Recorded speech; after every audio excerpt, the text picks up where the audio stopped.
soon after the adoption of the county fiscal strategy paper, the budget estimates for the financial year 2025-2026 will be submitted to this House by 30th April, which will set the stage for public participation and stakeholder engagement. I urge all the sectoral committees to train their guns to engage and scrutinize their corresponding executive department on the same. We remind ourselves, honorable members, that Article 185 of the Constitution of Kenya bestows upon this House with mandate to undertake the oversight, the legislation, and also the representation. To operationalize the constitutional provision, Section 14 of the County Government Act and the County Assembly Standing Orders have provided for a creation of the committees to discharge the mandates. We have a collective responsibility, but let us also note that we shall be held accountable as a House and at individual level.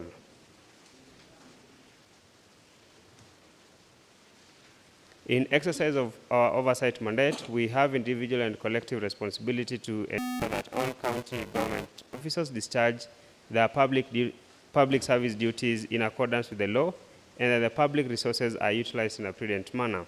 The committees should therefore utilize the period by engaging the county executive officers to appraise the House on the progress and the pending works as we approach to the close of the financial year 2024-2025. On legislation, honorable members, each member is expected to formulate legislative documents to give effect to the devolved functions. Finally, honorable members, I also want to urge us to take time to engage our respective electorates, and any matter that requires the attention of the House should be brought to the Assembly. Any such matter surrounding the governance, service delivery should get its way to the House through the petitions, motions, statements, and other legal mechanisms. And therefore, I want to direct that all the chairpersons of the committees should ensure that all the statements sought at the floor of the House are sufficiently responded to and at the appropriate time. I urge the members to address public concerns through the above stated avenues.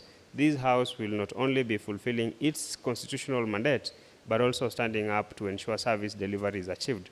I also urge the committees to dispense with any pending matter to give room for upcoming activities. I thank you. Next order. Order number 3, messages.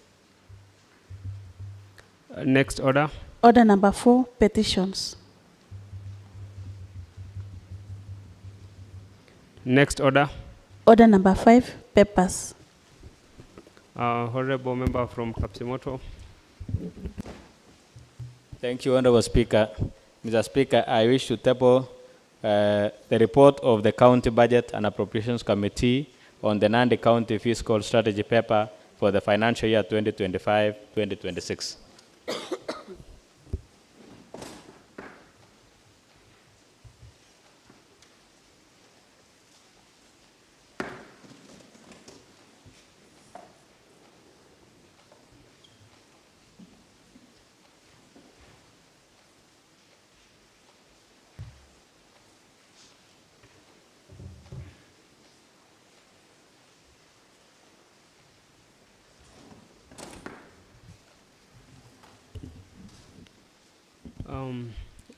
Any other paper? Honorable member from Tinderet, Honorable CPA Birech. Thank you very much, Honorable Speaker. Allow me to table the report on the consideration of the framework for collaboration in the implementation of the rural electrification and renewable energy projects between rural electrification and renewable energy corporation and the county government of Nandi.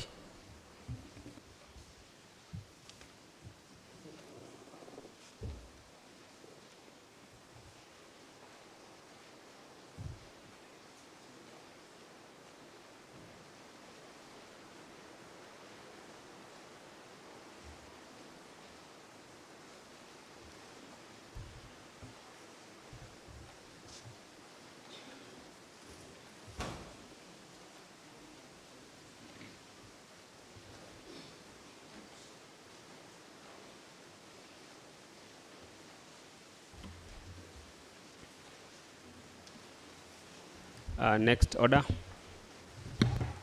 Order number 6, notices of motion.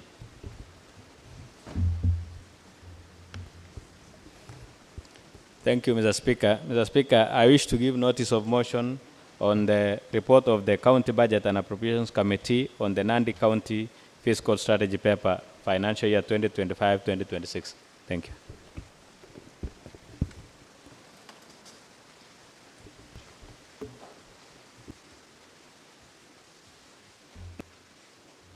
you. Next order. Honorable Birech, I can see your mic is on. Honorable Speaker, I would want to give notice of motion on the consideration of the framework for collaboration in the implementation of rural electrification and renewable energy projects between Rural Electrification and Renewable Energy Corporation and the county government of Nandi. Thank you. Next order. Order number 7, statements. Honorable Isaiah Minor. Thank you, Honorable Speaker. I rise pursuant to standing at order number 45A1 to seek a statement from the Chairperson, Administration and Public Service regarding the tenure of Dr. Francis Sang, the County Secretary. Honorable Speaker, Section 44(1) of the County Government Act 2012 provides that for the establishment of this office, the office of the County Secretary, who shall also be the Secretary to the County Executive Committee. Honorable Speaker, His Excellency Governor Sang, via a letter dated 17 September 2019, nominated Dr. Francis Sang for vetting and approval by the County Assembly. Further, Honorable Speaker, the County Assembly on 25th October of that same year approved the said Sang to be appointed to be the County Secretary to serve for a period of 5 years. Inasmuch as, Honorable Speaker, I have not seen the appointment letter, but I presume that His Excellency appointed him and was sworn into office in 2019. Honorable Speaker, Section 2E of the County Government Act provides that County Secretary shall hold office for a term of 5 years and may be eligible for reappointment. Honorable Speaker, by dint of operation of the law, the tenure of Dr. Francis Sang, using quick arithmetic, between 2019 to now, may have lapsed. I wish, therefore, Honorable Speaker, that the chairman provide this assembly with the following information. Why Dr. Francis Sang is still holding office in the position of County Secretary upon expiry of his tenure, or whether indeed probably this term has not ended, Honorable Speaker, so the chairman can clarify that. Could the chairman also clarify whether Dr. Francis Sang still represents the county government as County Secretary? And if so, and particularly, Honorable Speaker, if the term has ended, is he still drawing a salary and other benefits? And if so, how is this going to be accounted for? Finally, Honorable Speaker, which modalities have been put in place to substantively fill this position. Thank you, Honorable Speaker.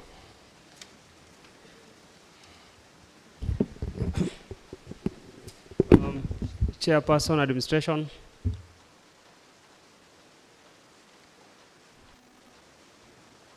Vice Chairperson, Honorable Bridget Songok, I can see you are on. Would you wish to respond to that particular statement immediately? Thank you, Speaker, for giving me this opportunity. I just want to tell my colleague that he should just give us like 14 days so that we shall reply. Thank you.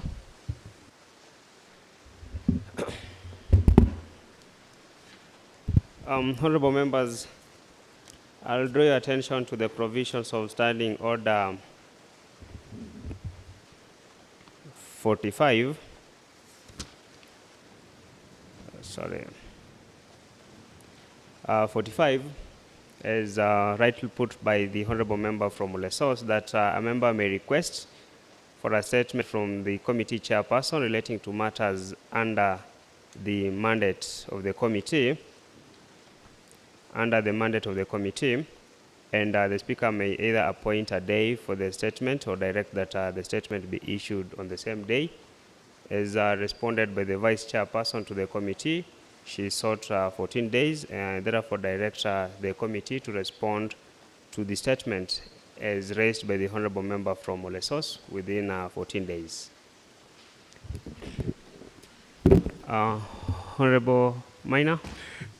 Thank you, Honorable Speaker. I would also like to draw your attention, Honorable Speaker, to a letter that I wrote to you seeking to find out how the House should handle the question of certain statutory requirements.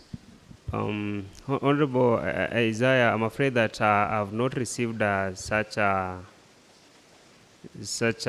letter, but I want to promise that as soon as I receive it, I will address it. Okay, Yeah. could I, just for avoidance of doubt, Honorable Speaker, it was received in the office of, at the office of the clerk on 5th of March. So it's quite surprising, because I have a scanned copy. It would be very surprising that it has not reached your office since it's just across.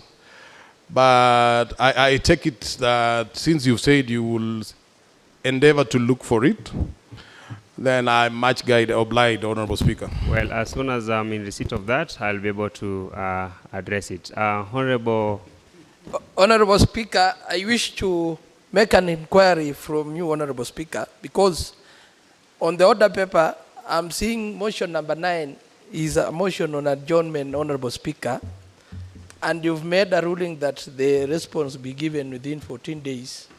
So I wish just to inquire that, is it appropriate, because the adjournment will be for a month, according to the County Assembly's calendar. Thank you, Honorable Speaker. Well, I will address myself on that issue as we make progress. Next order. Order number 8, motion.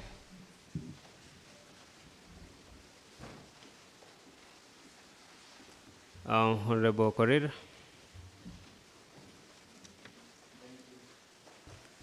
Thank you, Honorable Speaker. Mr. Speaker, I wish to move a motion that this House adopts the report of the County Budget and Appropriations Committee on the Nandi County Fiscal Strategy Paper for the financial year 2025-2026.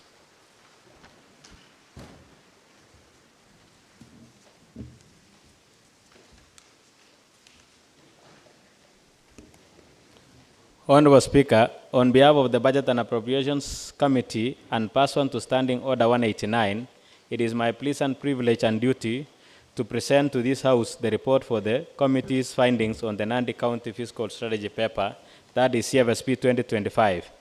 Honorable Speaker, the County Fiscal Strategy Paper is a policy document that outlines the county government's fiscal strategy and priorities for a given financial year and serves as a guide for the county government's budget.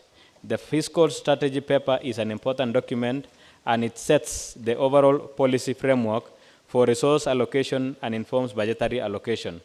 The Fiscal Strategy Paper contains elements as economic analysis, revenue projections, expenditure priorities and ceilings, fiscal risks and constraints, performance targets, alignment with other policy documents, and how the county plans manage their bending bills over the medium term. The fiscal strategy paper therefore provides a strategic framework for the county government's budget and will guide in decision-making around resource allocation and spending priorities for the financial year 2025-2026 and in the medium term. The Nandi CFSP 2025 is the third in the county's plan period 2023-2027 and was submitted to the County Assembly on the 28th February 2025 as required by law. Standing Order 209, subsection 3 states that upon being laid before the Assembly, the CFSP shall be deemed to have been committed to each sectoral committee without question put for each such committee to deliberate upon according to their respective mandate and make recommendations to the Budget and Appropriations Committee. This paper guides the county budget making process by looking at how the historical current setting of the budget process can inform the future. To achieve this, the CFSP seeks to ensure that all the key components of the county fiscal strategy paper are addressed. These include performance, priorities, projections, and the ceilings. The paper provides up-to-date information on the county revenue collection and expenditure, and it helps in making a determination as to whether revenue collection and expenditure decisions are realistic. The paper deals with the distribution of needs across county sectors by identifying priority spending areas which have ceilings representing the budget limits. Honorable Speaker, I wish to register my appreciation to fellow honorable members from sectoral committees and the Budget Appropriations Committee, the officers of the Honorable Speaker, and that of the Clerk County Assembly, and the county executive officers from the specific county departments who responded to our invitation and honored their obligations by making submissions before our committee. Special appreciation also goes to the members of the committee, secretariat, who have had to go beyond the normal call of duty on numerous occasions. Their commitment and devotion to this duty have made the work of the committee and completion of this report a success. It is therefore, Honorable Speaker, my privilege and honor to present and on behalf of the committee and having tabled this report to also give a presentation and therefore request the membership to adopt the same, Honorable Speaker. Honorable Speaker, the CFSP specified the broad strategic priorities and policy goals that will guide the county government in preparing its budget for the coming financial year and over the medium term. The Nandi County Fiscal Strategy Paper 25 intends to allocate resources for the county to implement the priorities and projects contained in the proposed annual development plan for the financial year 2025-2026. Honorable Speaker, as we are all aware, it is the ADP 2025-2026 that we recently deliberate upon and passed in this House that informs these ceilings of this county fiscal strategy paper. Honorable Speaker, in line with the provisions of Section 117 of the PFM Act and Standing Order 209, the CFSP 2025 was laid in the County Assembly on Thursday, the 6th day of March 2025. Having been laid in line with the provisions of the Standing Order 209, the paper stood committed to the sectoral committees and the budget appropriations to consider the report in line with their respective mandates. Honorable Speaker, the Select Committee on Budget and Appropriation is established pursuant to the Standing Order 189, subsection 1, and is mandated under subsection 3, among others, to investigate, inquire into, and report on all matters related to coordination, control, monitoring of the county budget, and to evaluate tax estimates, economic and budgetary policies, and programs, including budget performance with direct budget outlays. Honorable Speaker, it is worth noting that provisions of the Standing Order 209, subsection 6, decreed that the County Assembly approval of the motion on the subject of the CFSP presented by the Budget and Appropriations Committee constitutes the County Assembly resolution setting forth the total overall projected revenues, ceilings recommended to the county government and the County Assembly, and where necessary, the total sums of each vote and the allocations to individual programs for the fiscal year 2025-2026. Honorable Speaker, as per the PFM Act 2012 and Standing Order 209, subsection 4, The Budget and Appropriations Committee has the honors to consider the CFSP and table a report of the County Assembly. Given the significance of the CFSP on the budget process, Assembly resolutions on it will guide preparations for the 2025-2026 budget estimates on behalf of the members of the committee and pursuant to the provisions of Standing Order 209 on behalf of the Budget and Appropriations Committee. It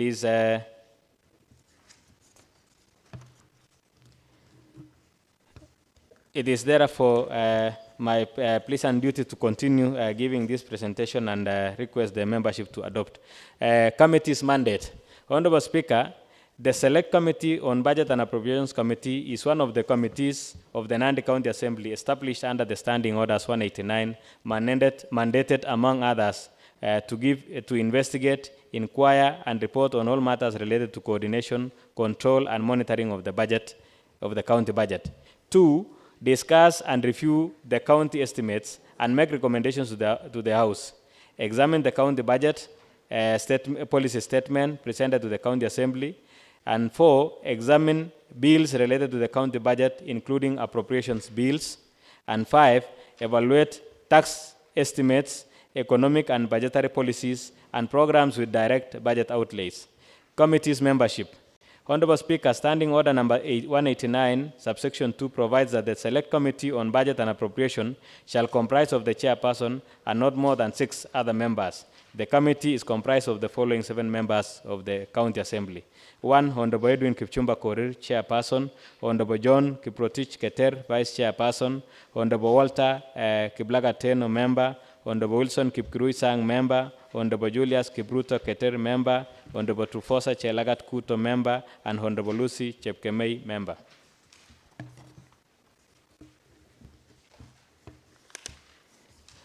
Honorable Speaker, the provisions of Section 117 of the PFM Act 2012 state that the County Treasury shall prepare and submit to the County Executive Committee the County Fiscal Strategy paper for approval, and the County Treasury shall submit the approved Fiscal Strategy paper for the County Assembly by the 28th of February in each year.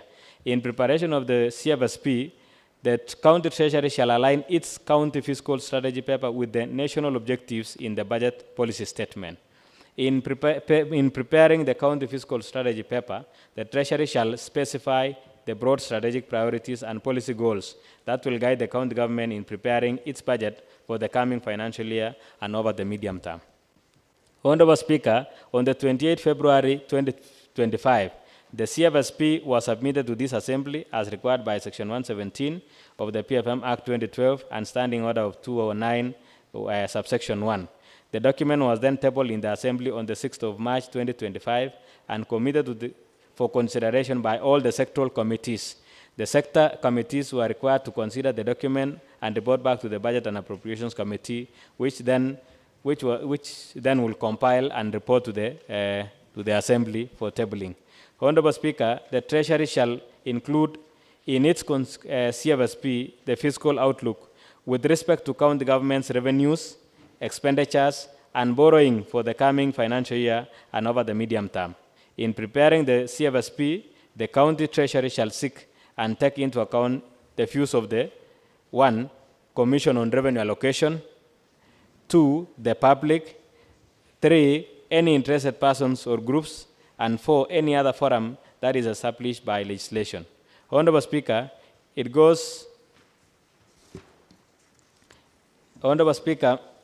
without saying that once the County Assembly approves the motion on the report on Budget and Appropriations Committee on the CFSP 2025, it will constitute a resolution setting forth the total overall projected revenue, ceilings recommended for the county government, county assembly, and where necessary, the total sums of each vote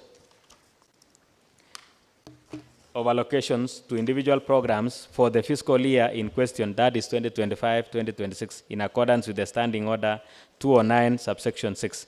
Honorable Speaker, committee hereby proposes that this report, together with its recommendations, be adopted and approved by the House pursuant to Section 117, subsection 6 of the Public Finance Management Act 2012 and Standing Order 209, subsection 7.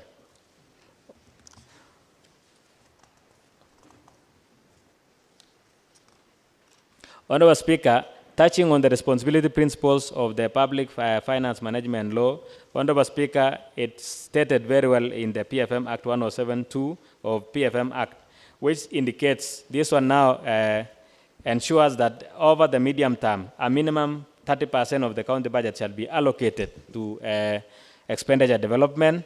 That is actually the minimum. And the county's expenditure wages should not exceed 35%, Honorable Speaker, of the government's total revenues. Scrutinizing the county fiscal strategy paper 2025, Mr. Speaker, the CFSP paper is a budget document that guides the subsequent processes in budget making. It specifies the broad strategic priorities, policy goals that will guide the county government in preparing its budget and coming financial year and over the medium term.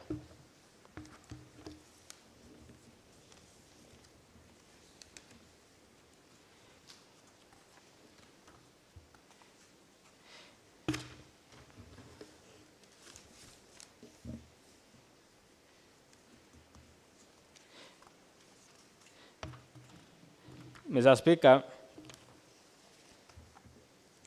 in adherence to the legal framework for approving the county CFSP 2025, the following is a brief highlight on what the law requires to be done, what was done, and the committee's recommendation thereto. Mr. Speaker, the requirement of the law on timelines is that of the CFSP on Section 117, subsection 1 of PFM Act requires that the same CFSP ought to have been submitted by the 28th February, which, Mr. Speaker, the true practice as per our findings, Mr. Speaker, are the same was on the 28th February. The CCM did submitted the same to this assembly, and that was received on the same date. Recommendation by the committee is that the CCM in charge should continue and endeavor ensuring that in the near future, the same should also observe the timelines. Statement of fiscal risks, Section 25, subsection 2 of PFM Act, Regulation 2015 requires the county executive member to include the county fiscal strategy paper, a statement of fiscal risks, outline the potential policy decisions and key areas of the uncertainty that may have material effect on the fiscal outlook.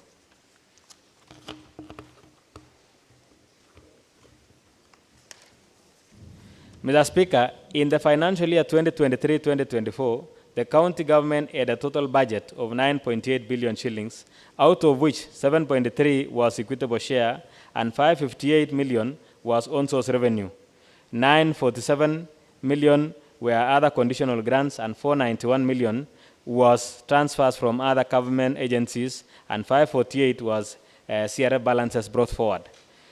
Committee's observation. Mr. Speaker, the committee made the following observation on local revenue.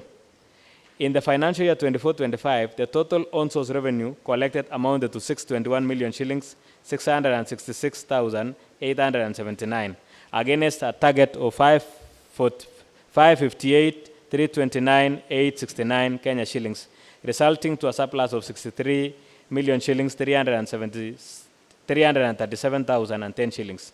This translates to 11.34% increase, revenue increase, as it is indicated in the table. And we have various revenue streams, revenue sources. We have revenue lines with their respective amounts, Mr. Speaker.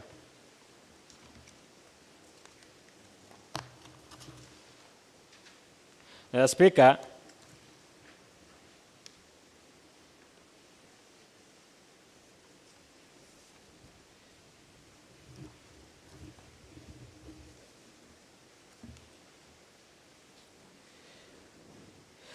Mr. Speaker, resource envelope in the CFSP 2025 submitted and for purpose of budgeting for financial year 25-26, the county expects to receive Kenya shillings 7 billion shillings, 705 million shillings, 745,039 shillings from the national government as equitable share.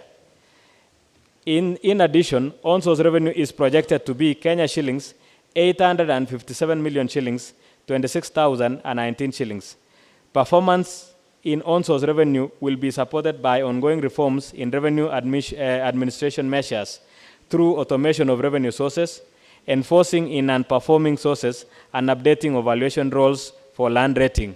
Honorable Speaker, we are aware and we are we have indications from the department that there is a process of conclusion on land valuation roles. A lot has been happening, as your office is aware, and very soon the same will fund and ensure that the ONSO's revenue is going to raise based on the ONSO land valuation roles. The total revenue available for fund expenditure in the financial year 2025, therefore 2026, therefore is projected at Kenya shillings 8,562,771,058 shillings. That is the total allocation to be shared within the proposed budget for the financial year 2025-2026, Honorable Speaker.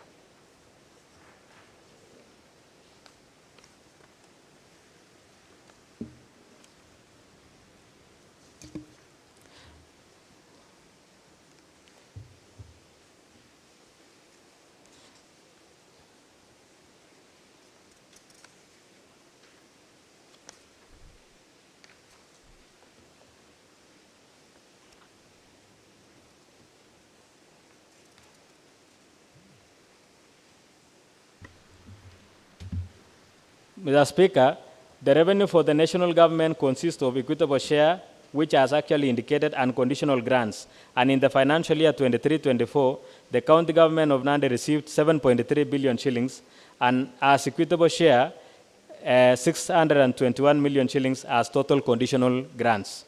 County expenditures for the financial year 23-24, that total was at 7.8 billion shillings, and the total receipt was 8.2 Kenya shillings, that is under the equitable share and the conditional grants. An underspending of representing an underspending of 406 million shillings. The overall absorption rate was 95%, and the overall recurrent expenditure amounted to Kenya shillings 5.4 billion shillings, underspending of 214, which is 3.78% deviation from the approved recurrent expenditure. While development expenditure amounted to 1.5 billion shillings, representing underspending of 1.8 billion shillings.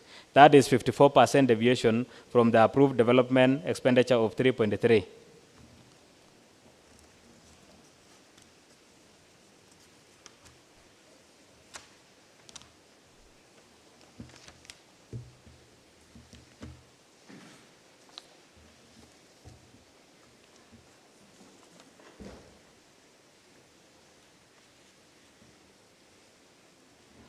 It is worth noting that the CCM responsible for finance did not give a breakdown of the expenditures per department. That is actually the observation, Mr. Speaker, the other observation on expenditure ceilings. And from the start of financial year 24-25, that was 1st July 2024 to the end of the first half of the financial year 31st December 2024, the breakdown would have informed the calculation of the departmental absorption and therefore appropriation projections of the departmental ceilings. So that is a lapse, and that is one of the observations. And in fact, Mr. Speaker, as we move on, it will inform part of the documentation recommendation by the committee. Mr. Speaker, allow me give an indication as per the committee's recommendation. Mr. Speaker, we have the summary on the MTEF expenditure estimates for the financial year, therefore 25-26. Mr. Speaker, we have the vote as indicated. Each vote we have the number of votes as indicated, and we have the total expenditure estimates and giving the percentages. The proposal of the county executive, allow me, Mr. Speaker, give the total estimates and the percentages so that we can be able to move and in the interest of time. On county executive, the total estimated ceiling is 514 million shillings, 744,277. That forms 6.01%. And on health and sanitation, Mr. Speaker, the total estimate is 2,969 million shillings, 461,014. That forms 34.68%.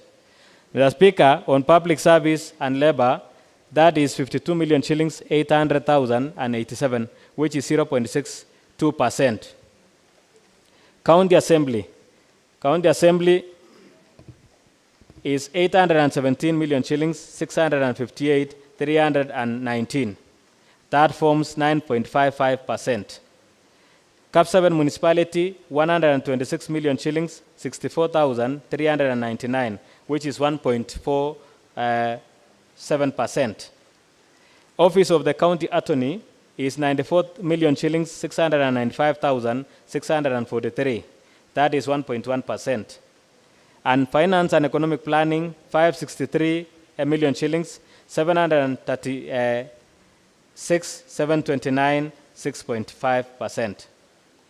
Administration public service, 328 million shillings, 140,332, 3.8%. Agriculture and cooperatives, 453 million shillings, 374,276, 5.2%.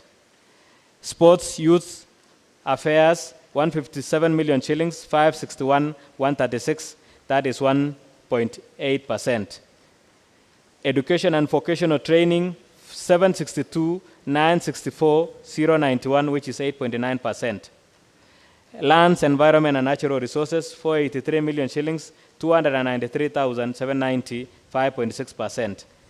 Transport, public works, and infrastructure, 710, 288, 863, 868, that is 8.3%. And tourism, industrialization and enterprise development, 389 million shillings, 680,723, which is 4.5%. Kaimosi Agricultural Training Center, 94 million shillings, 528, 546, which is 1.1%.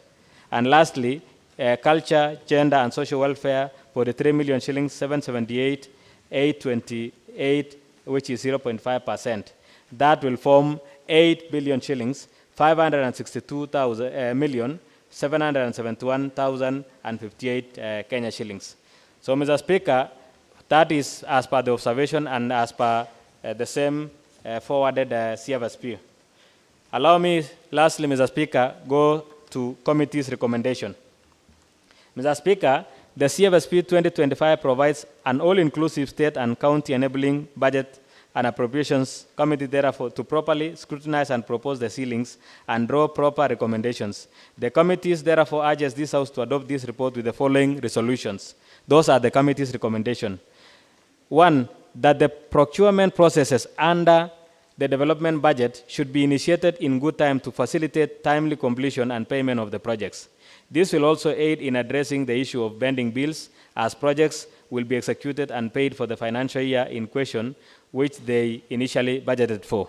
Honorable Speaker, we are also struggling in ensuring that the same, particularly this financial year 24-25, we realized as a committee that it was necessary that we give this recommendation because we have been struggling with the issues of procurement, delays in procurement, and therefore implementation will also be affected. Number 2, 2025 CFSP has highlighted several strategies and that the county has put in place such as automation of revenue sources, enforcement of non-performing sources, and updating of the valuation roles for the land rating. The committee therefore recommends that the county government of Nandi continues implementing these strategies to attain the on-source revenue target potential of 858 million shillings, 26,019. And number 3, Section 107 and Regulations 25A and B of PFM County Government's Regulations 2015 sets out the fiscal responsibility principles to be enforced by the county government in managing county public finances. Regulation 25A and B of PFM Act 2015 stipulates that the county government's expenditure on wages and benefits for public officers shall not exceed 35% of the county's total revenues. The committee noted that 2025 CFSP has proposed an allocation of 44.47% of the county government's total revenue in the financial year 25-26 towards the wages and benefits as required by regulations. Notably, this allocation is higher than the threshold of 35%, and therefore the committee recommends that the county includes the measures to be implemented to cap the wage bill and adhere to the set limit by Section 107 PFM Act as indicated by law, so that we have that. And number two, again, Mr. Speaker, is that the minimum development expenditure ought to be 30%, and as observed by the committee, the said CFSP 2025-2026 proposes allocation of 28.9% of the total budget for the financial year 25-26 towards development. Therefore, the committee recommends that the county adheres to the set limit as per the law. That is the indication of the committee. On budgetary recommendations, the committee recommends a total of not less than Kenya shillings 1,122,660,000 of the total development expenditure towards ward-based priorities that will form part of the budget estimates for the financial year 25-26 for implementation during financial year 25-26 as per the Nandi County Equitable Development Act 2023, and the remaining development funds shall be for flagship projects and shall be distributed equitably within the county. And two, that the total of 8.5 billion is hereby proposed for the committee, by the committee as the expenditure for the financial year 25-26, having taken into consideration 7.7 billion being an equitable share of the from the national government and 857 million shillings as the county on-source revenue.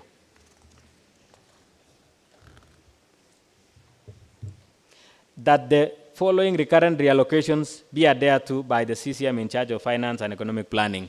These are the changes we propose as a committee. Reallocation of 8 million shillings from the county executive.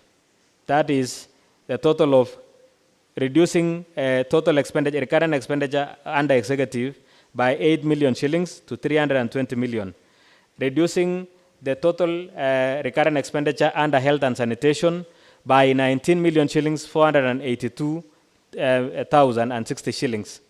And reducing under Office of the County Attorney, reducing 14 million shillings. And under Finance and Economic Planning, reducing recurrent expenditure by 20 million shillings. And under Agriculture and Cooperatives Development, reducing 3 million shillings. Under Sports, Arts and Youth Affairs, reducing 7 million shillings. That is under recurrent expenditure. And again, under Education and Vocational Training, under recurrent expenditure, reducing 3 million shillings. And now, increasing the county assembly. Increasing the county assembly expenditure by 53 million shillings, 482,060 shillings. Honorable Speaker, this is actually informed by input from CRA, County on Revenue Allocation. When the county's treasury wrote to CRA, we were actually having a ceiling of 727 million shillings, and therefore CRA enhanced. That's why, as a committee, we felt it fit that we were to ensure that we are having the 53 million to take us to an amount that is very, very necessary, which is at 781 million shillings. And lastly, on transport, public works, and infrastructure development, increasing 21 million shillings for maintenance, for actually repair and maintenance. For the county treasury, do consider the following recommendations on the table as recommended ceilings when finalizing the budget proposals for the financial year 2025-2026. We have just, Honorable Speaker, we have indicated after we've made the changes, we have actually come up with the right table, and we actually indicate that it should be stick to by the Treasury as we are now handling the ceilings.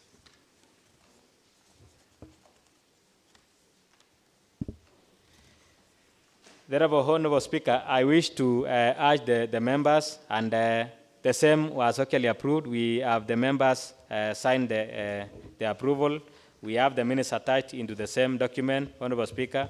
And Honorable Speaker, I now wish to request that we move on and request that the House adopts this CFSP so that it can give us an opportunity to actually, as we await for receipt of the estimates, budget estimates by 30th of next month, I wish that, Honorable Speaker, I wish to request that this House moves and adopts the same CFSP ceiling so that we can be able to move on and work on the document.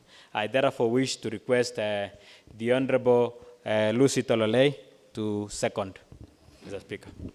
Thank you.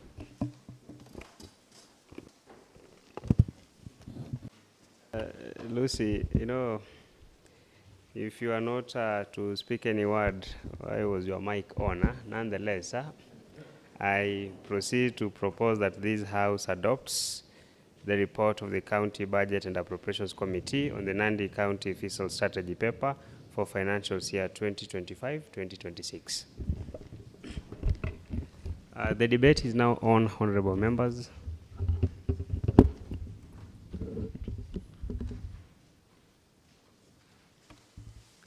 Honorable CPA Birech.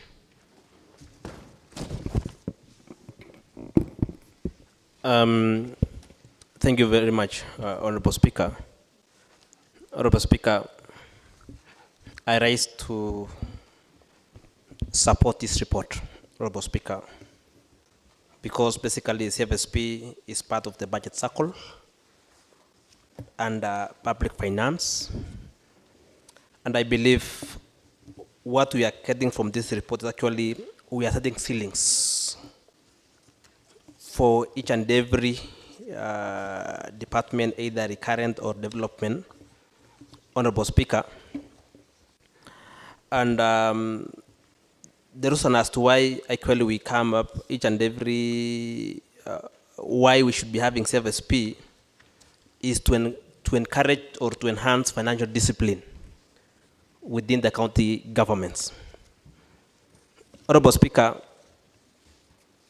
I believe the Budget and Appropriation Committee is very well fit to reduce some expenditures because at times we are setting up unrealistic targets for the revenue. Honorable Speaker, why do we end up having many supplementary budgets each and every year? It's because at times we are setting up unrealistic revenue targets. And I believe by doing so, we also have to set ceilings that are also realistic, because at times we may end up setting high targets that a department may not be able to be given resources that is equivalent. For example, you can say you have given maybe a department for roads around 800 million as a ceiling. And eventually you end up giving that department around 400 million, meaning you have underfunded and you have given a ceiling that is high. And that rate, it also affects our respective departments. And therefore, I believe that by reducing some departments, 8 million, 20 million for those departments, it will enable them by practice to achieve specific development in specific departments. So I really want to in any case, this is just a few. You know, this is not a budget, it's just a few. We're just setting ceilings for departments. It's not a budget. So we are fulfilling the obligations of the BFM Act that requires that we must pass a CFSP or ceilings for departments. So, Honorable Speaker, I rise to support this report 100%. Thank you. I support.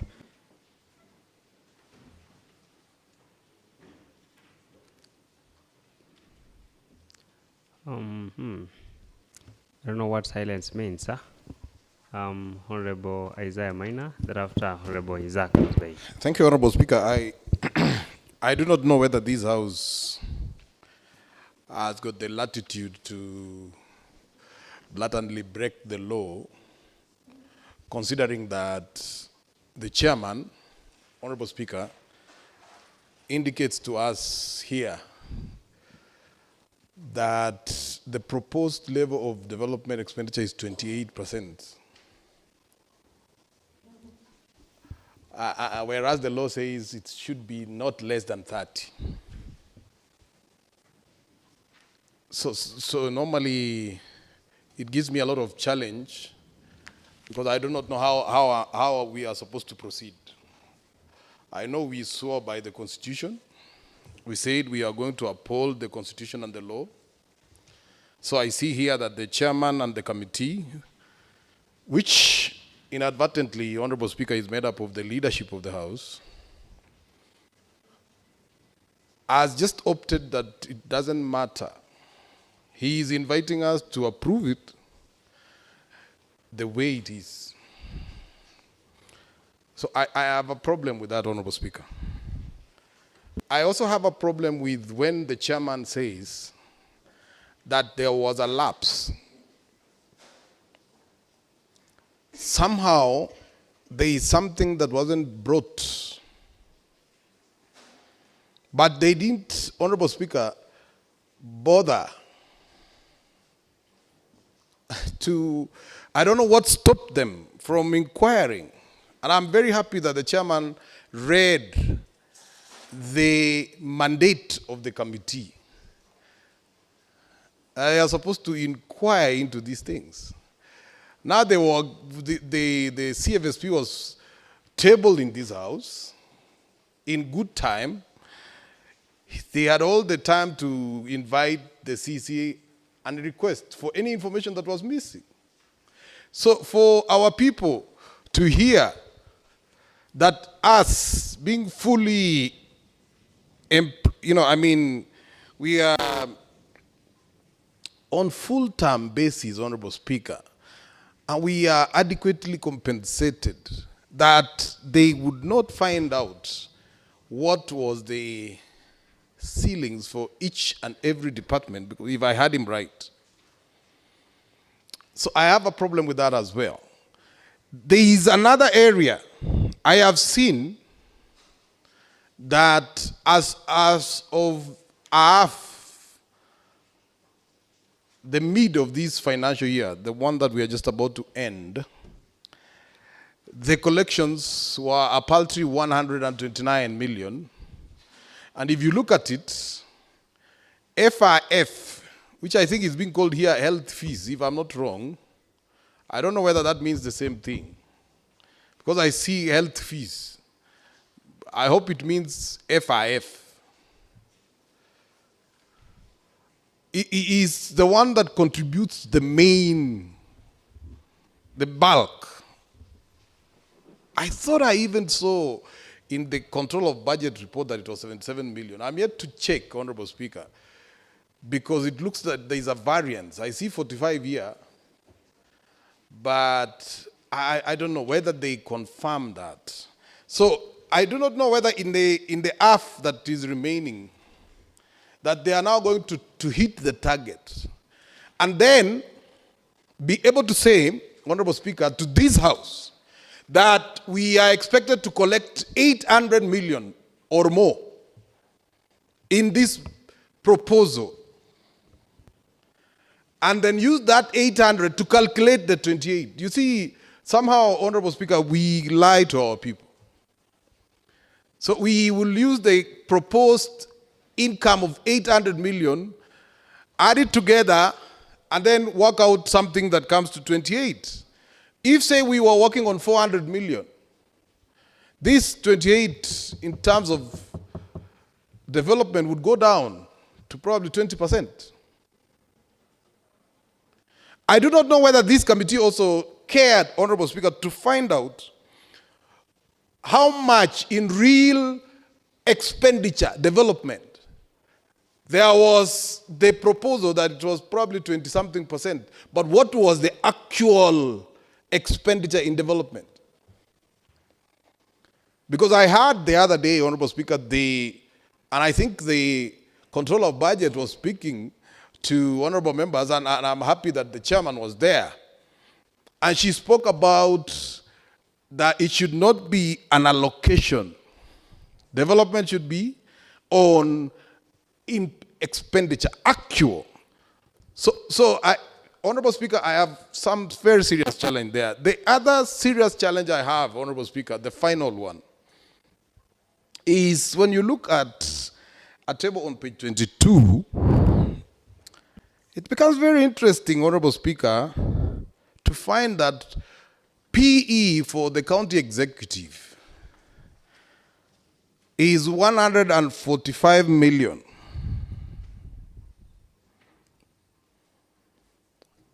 Recurrent is 324 million. I'm always curious, Honorable Speaker, to understand, what does it mean? This county executive, what does it mean? Is it referring to the office of the governor? Or what exactly? How many staff do we have in this edifice that is called county executive? And it's supposed to, this house is being invited to allow that institution to consume a very large figure. And so these are areas that I think as a house, I would like to invite, if it was up to me, it would be nice to take a keener look at this. It would be nice to ask the CEC Finance to adjust the CFSP to meet even the lowest threshold of 30%. And when we say minimum, it doesn't mean that it has to be 30%. It could be 40. It could be 35. So these are my requests to the House. I would wish it would have been better, Honorable Speaker, if we were to not adopt this report until some of these issues that are very pertinent, as far as I'm concerned, are addressed. Like, I do not know if we say personnel emolument for the county executive is 146 million. I wonder how many staff are there in the office of, in this county executive. I hope the chairman knows, so maybe if he knows, he can tell me, then I might be convinced to want to support. And it follows with the rest. Maybe even as a final thing, Honorable Speaker, there is something the chairman also said about that, you know, we are encouraging, and he speaks so humbly. We are encouraging the county executive to reduce the wage bill. I thought we already sacked some 2,000. Was there no resultant effect on the budget? Are we still having the same problem? Thank you, Honorable Speaker. And if we don't answer these questions, we will be doing an injustice to our people. And we will continue crying that something is not happening. I even find it strange that the committee decided to just say, okay, we are reducing 8 million from the county executive. I don't know on what basis. They just decided that the 8 million was supposed to be removed. A paltry 8 million. Just 8 million. So, Honorable Speaker, I really have serious challenge with this. I wish that something could be done in a better way. Thank you, Honorable Speaker. So I don't know whether to support or not, unless I'm convinced. Honorable Isaac. Thank you, Mr. Speaker. You know, when you speak after Honorable Shango has spoken, you get more confused on whether you heard the chairman properly, whether you heard the real substance properly. But nonetheless, Mr. Speaker, I also rise to give my opinion in regards to the CFSP, which is actually more or less like a precursor to the budget that is coming up. And I want to commend the finance, the budget and the finance team, whom I presume they are working very, very closely together, the same way they are seated together, because this, and I know, Mr. Speaker, they are seated together for a good purpose, because they complement each other. I realize one thing, that the chairman for finance rose and said that especially the issue of revenue and how to collect it, the targets that have been set. When we came in, I think we were overambitious, we were targeting so high, then we end up collecting not so much as such. So going forward, I would suggest that the rates that we set should be realistic. They should be reasonable, and it should be rates that encourage business. The moment the businesses are encouraged, we will finally, in the end, we are going to get more and more revenue. Even the CS for Treasury, that is the Minister for Finance, Honorable Mbadi, himself admitted that the aspect of overtaxing cannot actually generate or cannot grow the economy.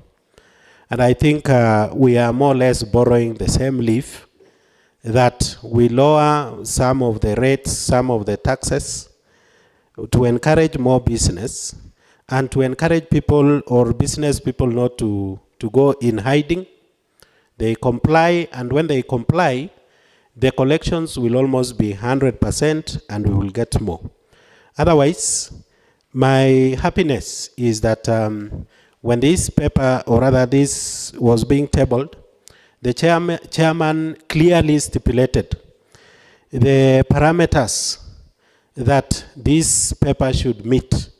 For instance, the development should be at least 30%, and that is clearly stated. And all that remains for us in this house as the actual budget comes is for us to ensure that actually the 30% is met.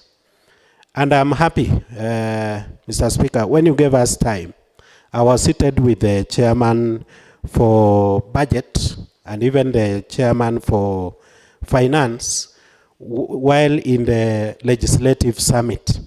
And it was clearly stated that if an entity, that is the county government, does not spend at least 30% on development, they can now be prosecuted, Mr. Speaker. So you can see we are almost going to the point where the CCMs and the Cs, that is the County Executive Committee itself, can be taken to court when this 30% minimum is not met. Again, the issue of wages, 35%, we've been over it, and I think this now is an opportunity after the action that had been taken previously, especially on workers. It should now meet this percentage of not more than 35%. Otherwise, Mr. Speaker, this being our, should I say, the coming budget will be our second last, our penultimate budget, Mr. Speaker. I want to urge the committee to involve the House, the entire House fully. Because it is now like, for us being a politician, it is now a matter of life and death. It was, previously it used to be maybe wananchi and all that. We have to deliver. We have no option. If we have to survive, particularly as this House, we have to ensure that the budget that we are going to present this time around should be the finest, Mr. Speaker. If it shall not be the finest, we will not have another opportunity. Because the last one that is going to come will be a budget that is going to be done particularly aiming at election fever. Politics will have come to play, and it may be very, very difficult to implement it. And also, some of the things that are going to be put in that budget may not be as realistic.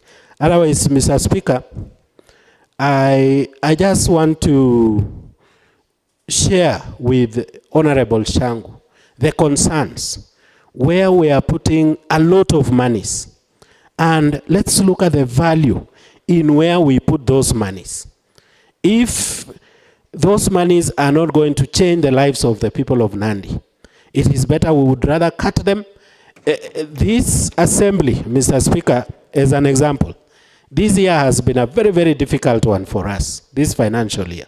We are living like from hand to mouth as an assembly.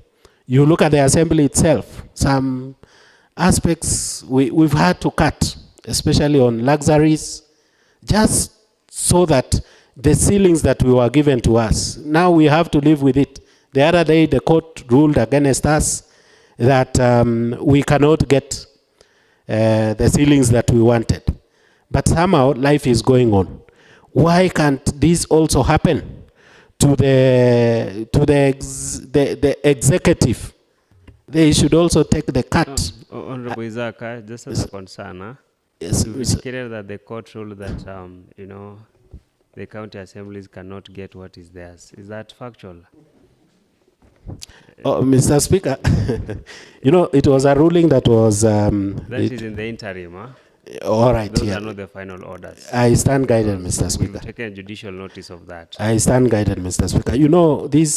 The language that usually comes from the courts, Mr. Speaker, it is at times, even if you know a lot of English, you may not understand, Mr. Speaker. So thank you for your guidance, Mr. Speaker. One day we will get justice, but I rise, Mr. Speaker, to support this, to support this very, very important paper. Because, Mr. Speaker, it is a foundation for the real thing that is coming. But as I said, I still want to reiterate, involve the entire House chairman and your team. Thank you. I support. Honorable member from Kurgung Surungai, Honorable Rotich. Thank you so much, Honorable Speaker, for giving me this chance to give a brief on this CFSP. And first allow me to thank the chair for taking us through this particular document. Yes, Honorable Speaker, this is a document that will guide this House, or rather the whole county, in preparation of the upcoming budget in the next few weeks or months.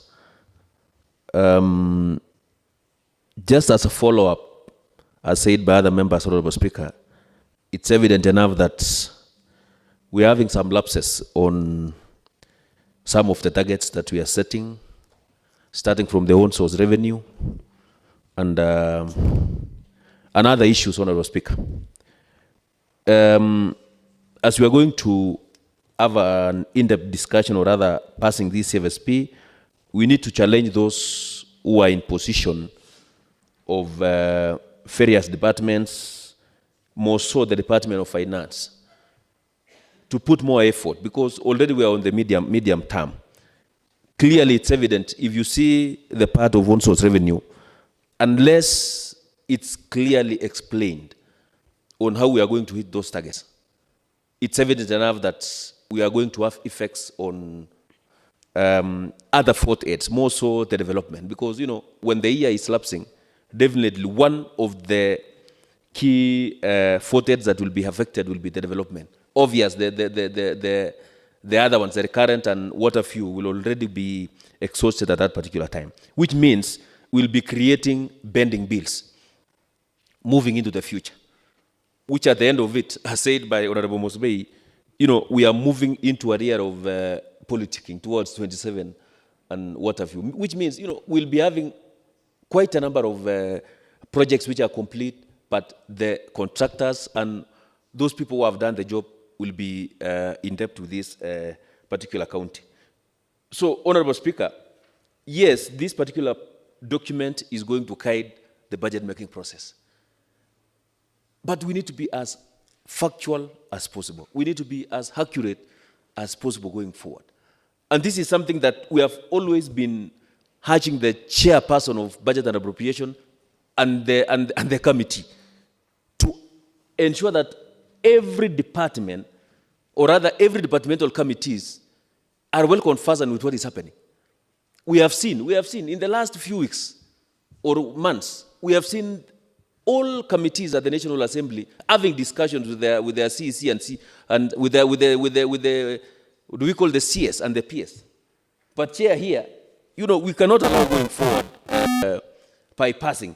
The Department of Health should be sitting down with their chair and the committees to have a discussion, for them to defend what are they paying in personal emolument, to have a breakdown, to tell the chair and the committee Who are these people who are paid this personal emolument? Same applies to the Department of Education. Same applies to other departments. You know, for this to be Point of order, Honorable Speaker. Under On accuracy of order, facts. Honorable Is the honorable Honorable member in rotate, order? resume your seat. Honorable Is the honorable member in order to claim that he requires to be given, and considering that he's the chair of health, to be given an opportunity to do that, yet the chairman clearly indicated that when this CFSP is tabled in this house, it is considered to have been tabled in all the committees. So, is he in order, Honorable Speaker, to make such a claim at this point? Honorable. Point of order, Mr. Speaker. Would you wish, you raising a point of order on Honorable Minor's point of order? Whom do you want to inform Honorable Minor? So should we address, should you wish to be addressed first, or should you wish the Honorable Member from Kurgung to respond? I do not know whether the information will be helpful. Maybe you can choose, but I don't mind being informed. Well, Honorable Matata, will you please inform Honorable Minor? I just wanted to inform Honorable Minor Speaker that that should be the procedure. That when the CFSP is tabled in this house, it is given to the various committees, so that the various committees can interrogate the departmental, the sectoral, the departmental ceilings. But because, Mr. Speaker, it is evident, and I want to say this on record, the committees in this house are not working. That is why now we want to request to be given the mandate that is supposed to be done by us. Thank you, Mr. Speaker. Honorable Minor, are you well informed now? Well, I so much as I cannot be able to agree that the committees don't work, but maybe he has done a research and he knows that the committees don't work, Honorable Speaker. So I don't know whether it can go into the records of this house that the committees of this house are not working. Honorable Minor, I Prove take that, Honorable Speaker. I take that Honorable Minor as a point of order as against the contribution of Honorable Matata. So will you please substantiate that? Yeah. I sit in the sectoral committee of finance. I sit in the sectoral committee of administration. This CFSP never came to our committees. That is the point. This is now getting serious, because as at the time when this report was tabled before this house, it stood committed to several sectoral committees, and I was hoping that the chairperson in charge of budget and appropriation will be able to receive recommendations or other concerns from the sectoral committees before he compiles a report. So, Honorable Korir. Thank you, Mr. Speaker. Mr. Speaker, it's good to inform the House.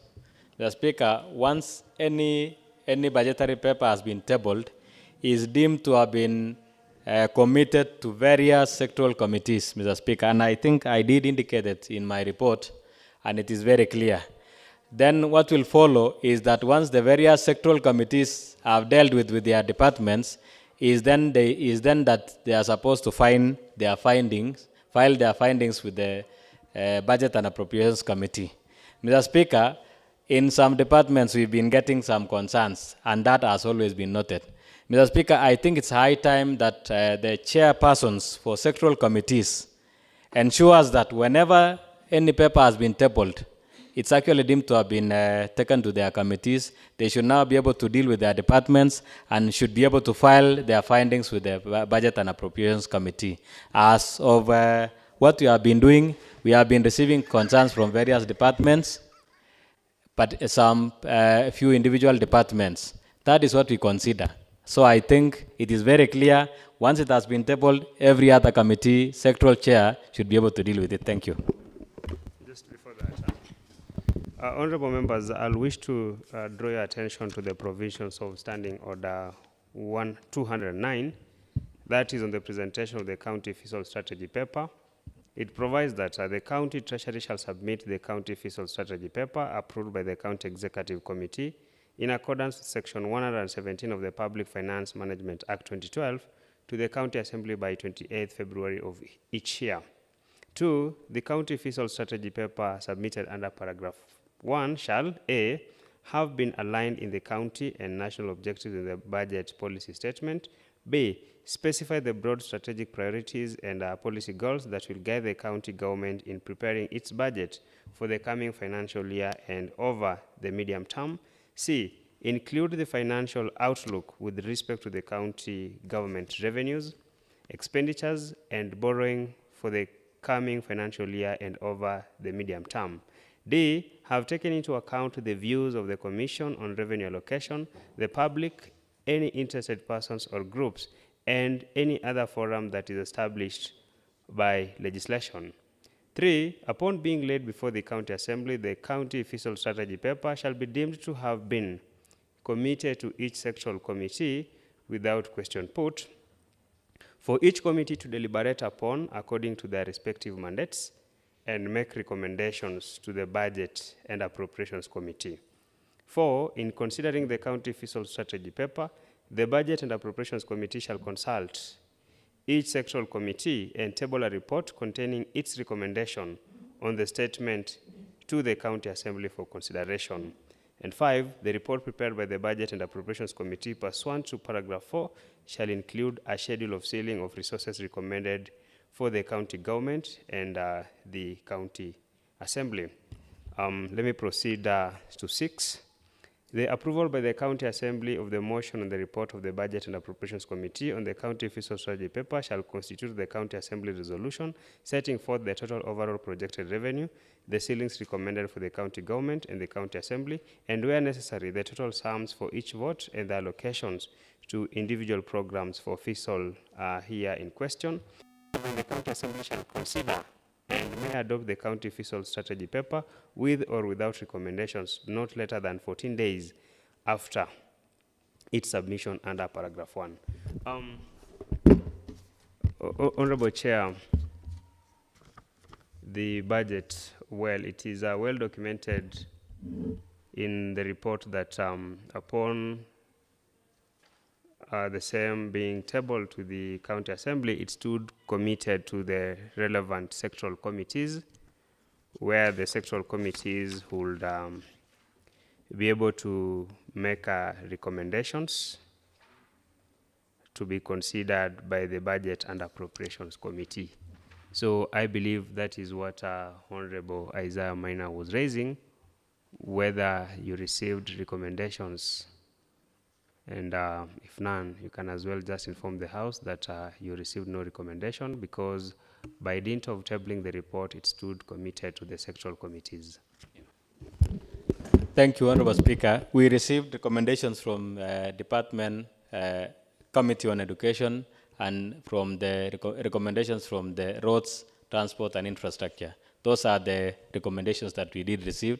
And we also considered various, because remember, like for what development-based programs, we actually engage the entire House in terms of annual development plan, and that the same recommendations were actually taken care of, because out of the 1.1 billion shillings, which was in the programs raised by ADP, is already what is captured here. So I want to presume that the majority of the other departments have received that. We also considered recommendations from the CRA.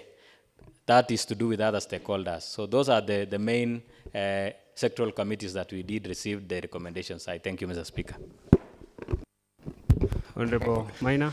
Thank you, Honorable Speaker. But I would just wish for the chairman to prove, because from your reading, Honorable Speaker, and thank you for that, it says that you read somewhere where it says that the committee shall consult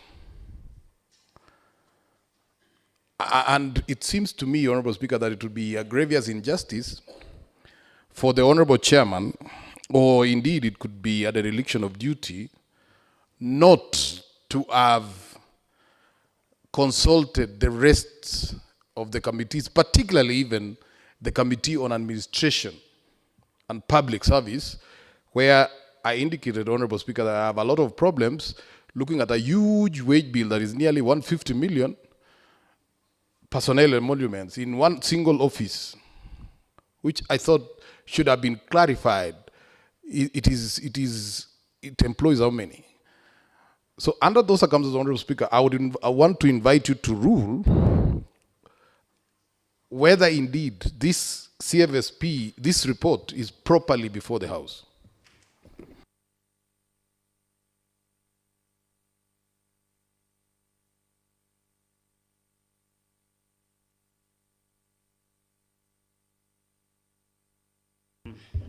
Honorable Isaiah Maina, you now inviting me to assist the sectoral committees that probably submitted their recommendations to the chair. But then the chairperson budget, will you please clarify to the House as to whether you received recommendations from the sectoral committees, and again as to whether you consulted the other committees as required by our standing orders, so that we can be able to give directions further. Thank you, Honorable Speaker. Honorable Speaker, it is very important for me to also give this input because just as rightly put by Honorable Maina, we ought to have consulted the various committees. I want to indicate that to the House that we had a consultative meeting with the Department on Finance, which, because you see, that's where we draw a lot of data from. Because at the end of the day, the people who are supposed to give us the accurate data is what comes from the county treasury. So that is where we pick the entire information to do with the wages. And these are just ceilings. Because you see, the said ceiling is actually picked from the accurate facts in whatever they pay in terms of a financial year. That is how they arrive at these figures. That is why we did consult it and got the requisite information. That is how I can be able to respond to this House. I thank you, Mr. Speaker. In terms of receiving recommendations from the sectoral committees, did you receive recommendations from all the committees, or the committees that did not bother to send their recommendations? Honorable Speaker, I did indicate that we received recommendations. We had consultation from the number of various sectoral committees. But the ones that gave us, because of the timelines, Mr. Speaker, we could not be able to hold beyond. Because we only managed to receive recommendations from the two committees, sectoral committees. That is what we can be able to confirm to this House. And that is why, because of the time frame and considering the days that we are actually considered to ensure that we dispense of, then we were able to proceed based on that. I thank you, Mr. Speaker. Well, I think, Honorable Maina, you've heard from the chairperson himself that indeed he complied with the provisions of Standing Order 209, 3, and 4. And therefore, I'm afraid to say that this report is improperly before the House. Honorable Speaker, unless you are listening differently, what he said is that he received recommendations from two sectoral committees. I am sure we have so many committees. Honorable Maina, I'll take that the absence of a committee to send the recommendations means that they're in agreement with the report, as it were.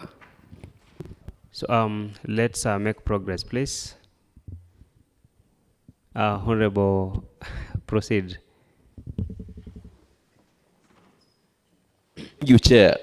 Honorable Speaker, I was still making progress on my contribution, and most of the questions... Maybe you can respond to the point of order first of all, Honorable Speaker, because we diverted. It's been a while. Most of the questions that were being asked... I believe, Honorable Arotich, just resume your seat. I believe the discussion and the contribution that has been fronted by the honorable members here has been able to resolve that particular issue. Not quite, Honorable Speaker, because I had asked whether it was in order for the chairman to claim that he needed to be allowed or even to castigate the chairman as if he had prevented him from looking at this report, yet when it is tabled here, it is considered to have been tabled in his committee. Well, so was he in order? And if he's not, then he should withdraw that statement. Honorable Rotich, are you able to substantiate that? I withdraw, Chair, and allow me to proceed. Thank you so much. As said by Chair, most of the questions that have been put across, it was still my time, Honorable Speaker, have been answered well by the questions that have been answered by the Chair.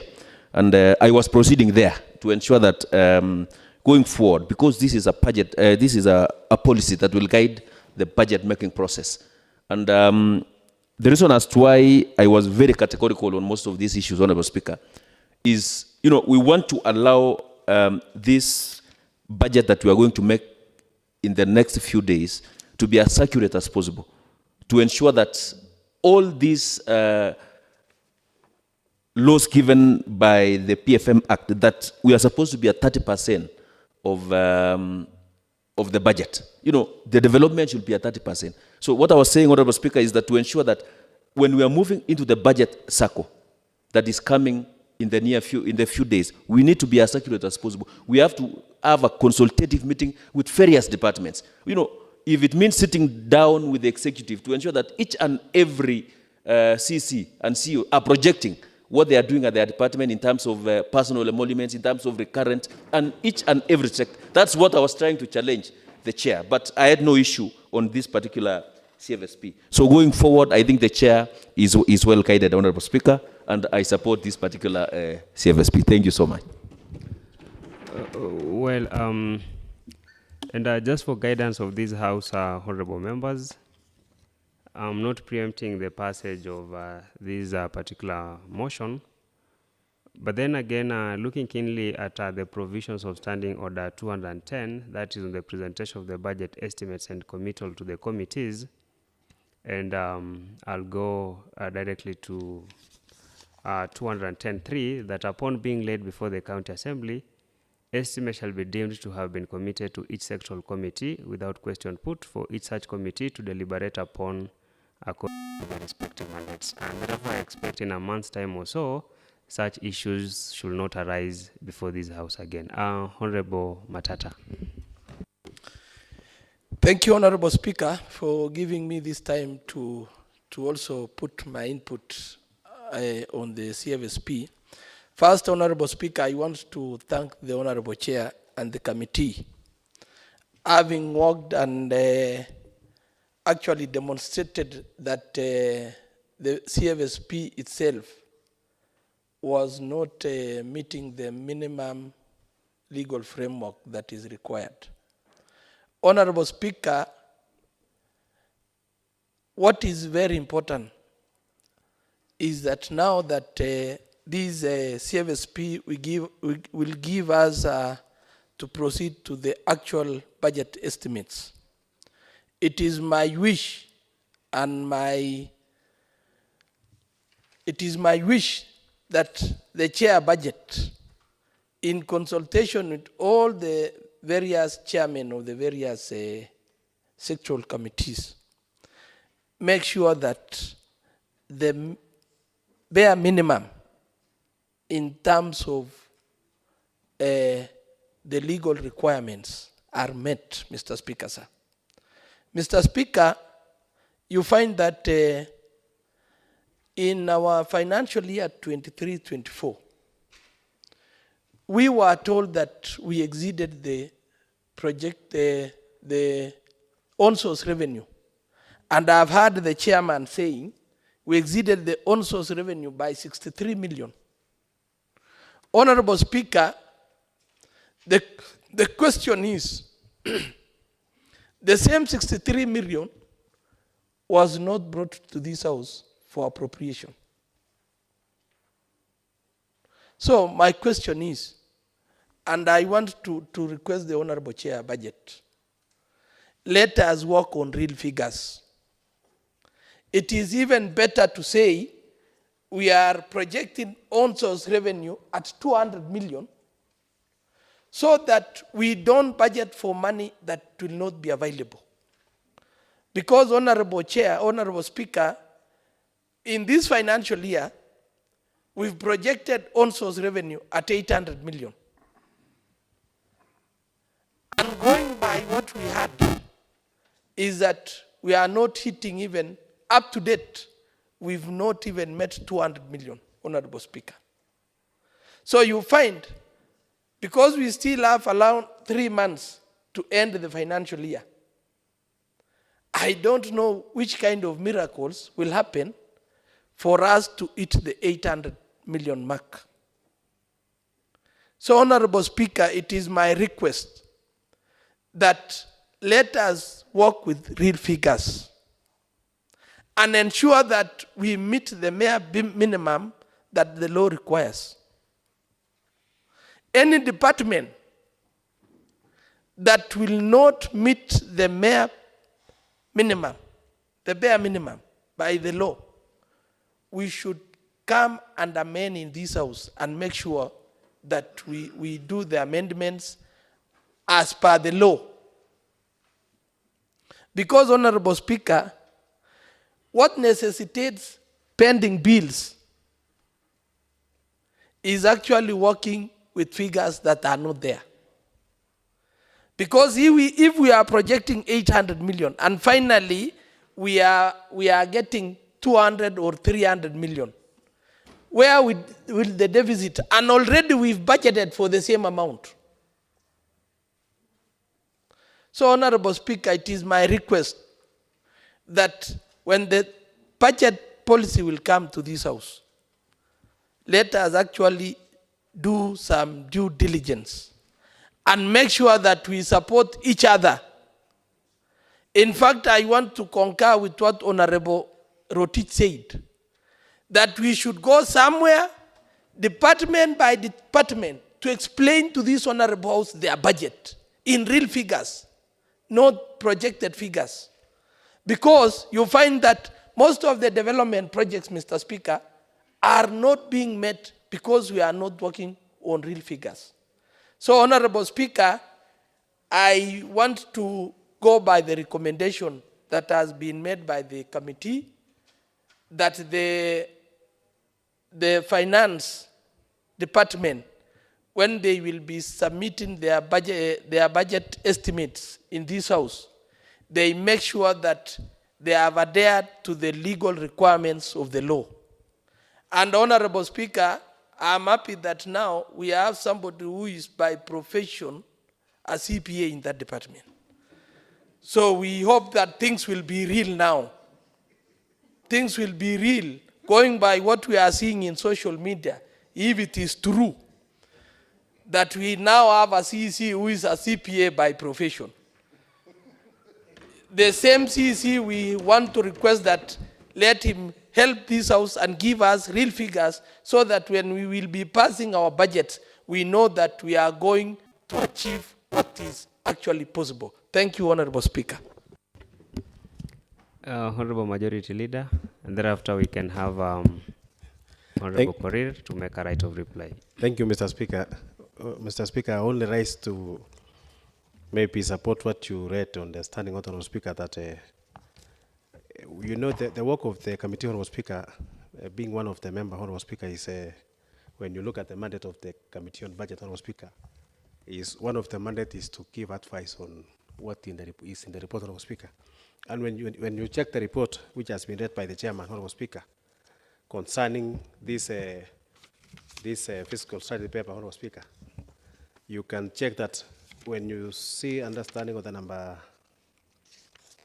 that is number 209.8, Honorable Speaker. Honorable Speaker, it reads that the county's treasury shall consider any recommendations made by the county assembly when finalizing the budget proposal for the financial year concerned. Honorable Speaker, already we have raised recommendation, Honorable Speaker, on the same CFSP, Honorable Speaker, and one of the recommendations, that's a very strong recommendation, is that we didn't achieve, the CFSP didn't attain the 30% as per the law, Honorable Speaker. And in the recommendation number, that is number on committee recommendation number 1, and I can read some of the parts of Speaker. It says, the county government, expenditure on wages and benefits for its public officers shall not exceed 35% of the county's total revenue. The committee noted that the 2025 CFSP has proposed an allocation of 44.47% of the county government total revenue, which is actually, Honorable Speaker, against that 5%. It says that the wages and benefits as required by the regulation. Notably, this allocation is higher than the set threshold of that 5%. Therefore, the committee recommends that the county include the measures to be implemented to cap the wages bill and adhere to the set limit by Section 107 of the BFM Act. That's actually what we have given in the report, Honorable Speaker. On the issue of 30%, Honorable Speaker, we have also indicated very well that that the allocation on the development be at the minimum of 30%. So that, Honorable Speaker, when the executive will be giving the budget on that yet April, Honorable Speaker, they should consider this recommendation which has been laid by the Committee on Budget and Appropriation, Honorable Speaker. So I think we have captured all the issues because we have observed that there is a challenge, Honorable Speaker, on the ceiling, because it is 28.9% as opposed to being 30% the way Honorable Minor raised, Honorable Speaker. Honorable Speaker, when you look at this ceiling again in the last page, Honorable Speaker, we are happy that on the issue of recurrent, it indicates that when you are giving a ceiling of recurrent, you are saying should not be more than, to show that you can even come lower on the same ceiling, Honorable Speaker. And if it is on development, Honorable Speaker, you say it should not less than, it should not be less than. Like I can give an example of a county assembly development, Honorable Speaker. It should not be less than 90 million, which shows you can even increase to somewhere even up to 100 million, as opposed to the current whereby you should not increase more than 781 million. So, Honorable Speaker, I think in the report we have captured all the issues, Honorable Speaker, so that when they will be making the budget, they will give the right information to this great assembly, Honorable Speaker. Otherwise, I support what members are saying, that we should sit and consider all these issues when the budget will be coming to this assembly, Honorable Speaker. Thank you, Honorable Speaker. Point of clarification, Honorable Speaker, of inquiry regarding what the leader of majority has said. Is it possible that they have now, is there anywhere in where he's been reading, where it says that the development should not be less than 30? I mean, in this report, where the committee has recommended. I think that is an issue that can be clarified by the Honorable Chairperson when he's making his right Then maybe reply. just as a final one, could you also clarify what is the net effect of this document? If we have adopted it, doesn't it mean that we have allowed, or what does it mean? Is it amendable? Can it be that we can bring it back and amend this CFSP? Honorable Korir, I think Honorable Korir, or will you wish to clarify that the majority? Maybe Honorable Minor, Honorable Speaker, did not listen, understanding order number 209A, that after making the recommendation, Honorable Speaker, under number 8, it says that the county treasury shall consider any recommendations made by the county assembly when finalizing the budget proposal for the financial year concerned. So, Honorable Speaker, it shows that the recommendation that we have indicated, the executive must consider, Honorable Speaker. I have understood, Honorable Speaker. May I just clarify?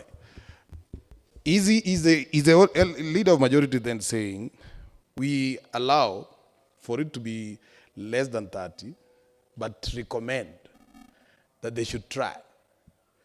We allow for it to be 44%, but recommend that they should try.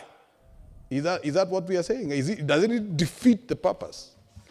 Why would you allow 44% and then say, because by passing this document, we are saying use 44. We have allowed. We have agreed. Why don't we come to 35 then? Is this house not allowed to make it 35? Who makes the law in this county? Well, Honorable Korir, I know you'll have a right of reply and you can be able to clarify all the issues that have been raised by the honorable members, including the one raised by Honorable Maina recently. Thank you, Honorable Speaker. I have a few, as a way of right of reply, I have a few recommendations. One, Honorable Speaker, is on revenue. We had the figure of 857 million, Honorable Speaker. And I said that we had an extensive consultation. And Honorable Speaker, we are all aware, and right from the respective committee, that Honorable Speaker, in this financial year 2025-26, is when implementation of the valuation roles, rating on implementation of land rates on valuation roles is going to be implemented. That is why the Treasury found it fit that it was necessary, because according to projections, definitely they are going to meet this figure. And as we speak, honorable members, as of today, I was asking, I know you indicated this because this document came to this house earlier in March.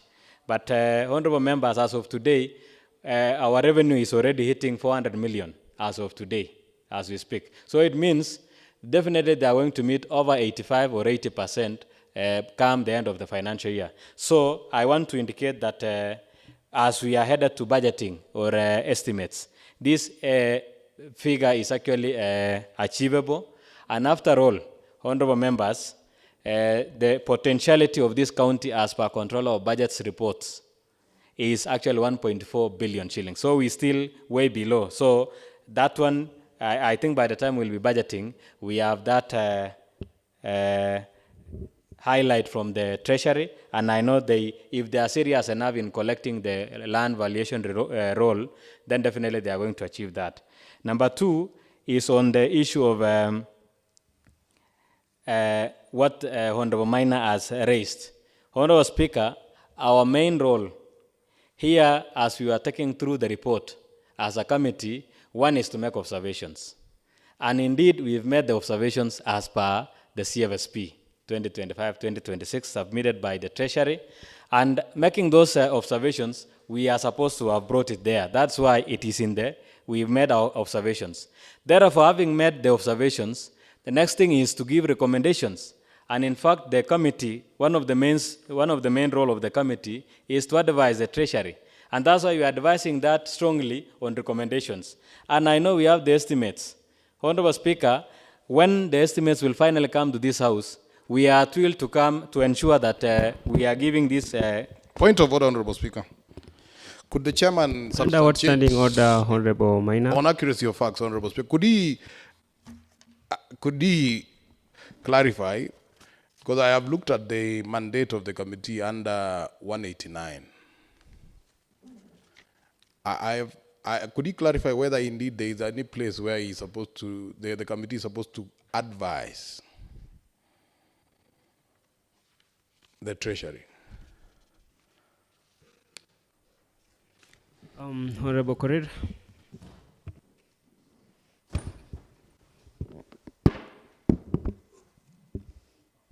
Mr. Speaker, as a way of giving recommendations, that is advice, as the way I understand giving recommendations. Honorable Maina, when we give recommendations to do with the legal framework, definitely we are advising, Honorable Speaker. I think that is how I understand, and it's very clear, Honorable Speaker. Honorable Speaker. Honorable Maina, just take your seat, please. I think Honorable Korir has indicated to this House that the committee advises in form of recommendation. Yeah. Or will you also want to ask whether recommendation is part of the mandate of the committee? Because that will definitely be the next question. So proceed, Honorable Korir. Thank you, Honorable Speaker. Honorable Speaker, the other aspect that I want to respond in charge of, with respect to this CFSP, Honorable Speaker, and given the contributions of the members, there is something that was asked by Honorable Maina to do with the possibility of amending the CFSP.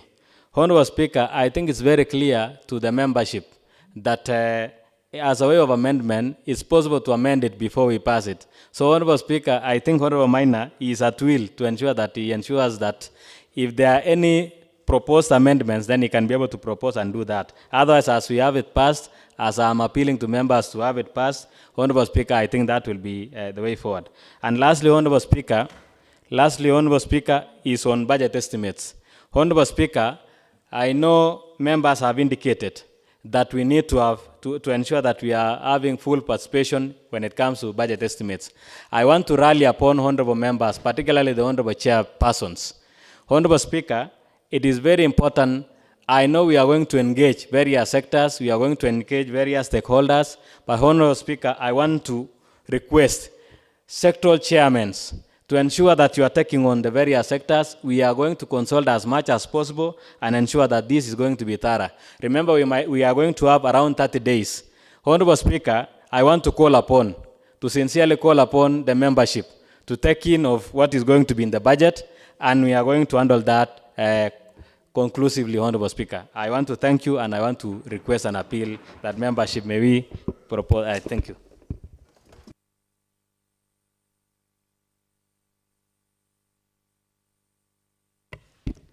I think, honorable members, you've ventilated the report, and I now wish to put the question that this House adopts the report of the County Budget and Appropriations Committee on the Nandi County Fiscal Strategy Paper for financial year 2025-2026.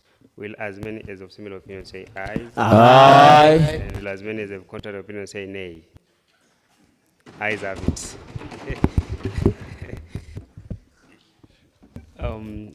You know, Honorable Minor had said he don't know whether to oppose the report or to support. So in this sense, it appears that he has supported the report.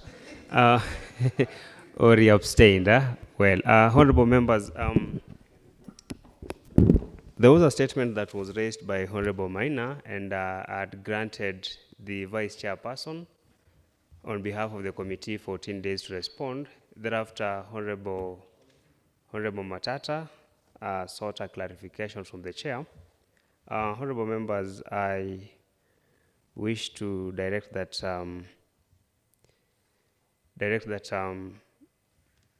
not necessarily preempting the outcome of the next item on the order of paper, and I note that the calendar of the County Assembly on 3rd April 2025, we shall be breaking for a short recess, and therefore 14 days will not have lapsed if granted today, and I therefore wish to review the directions that I had given before and direct that that statement be responded to 14 days after the resumption from the short recess. Thank you.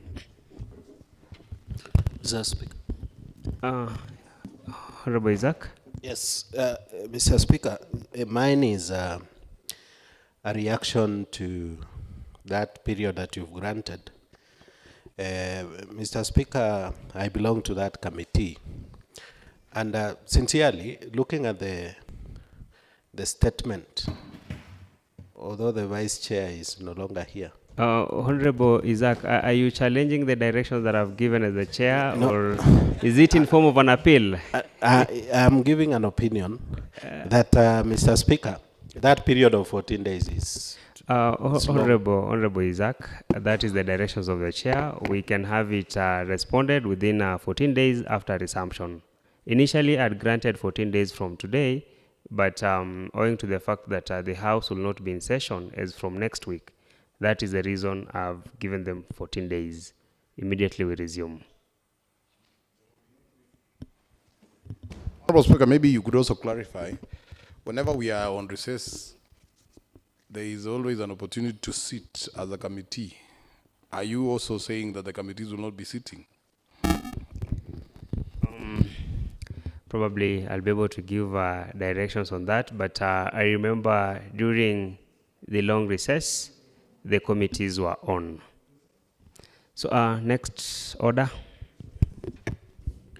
Order number 9, motion. Honorable Majority Leader. Thank you, Mr. Point of order, Honorable Speaker. Point of order. I do not know whether, Honorable Speaker, we still have quorum to transact business.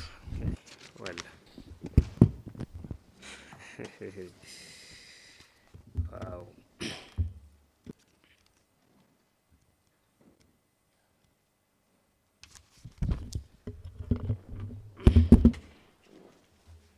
Honorable members, I know that my attention has been drawn on provisions of Standing Order number 36 as regard a quorum during the proceedings of the County Assembly. It provides that if at any time after the chair is taken or when the County Assembly is in a committee, a member objects that there is no quorum, the Speaker or the chairperson shall order for the count. I therefore direct the clerk to ascertain whether we have the quorum in form of a count.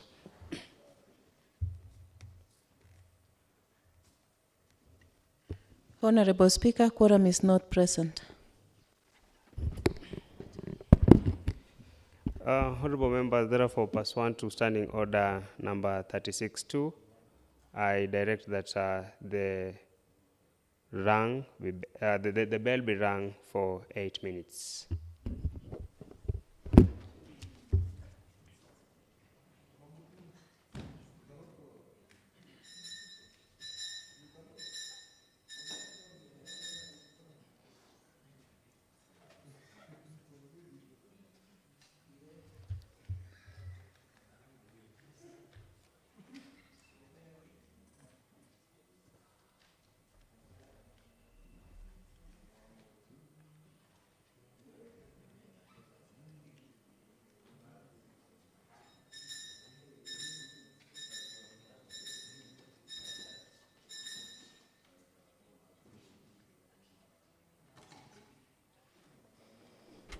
So I don't know whether we have any of the whip from either sides.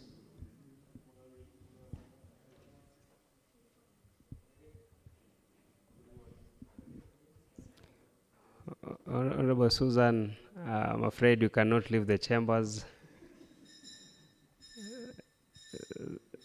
Yeah, you cannot leave the chambers unless you want to assume the roles of either of the whips to whip the members back to the chambers.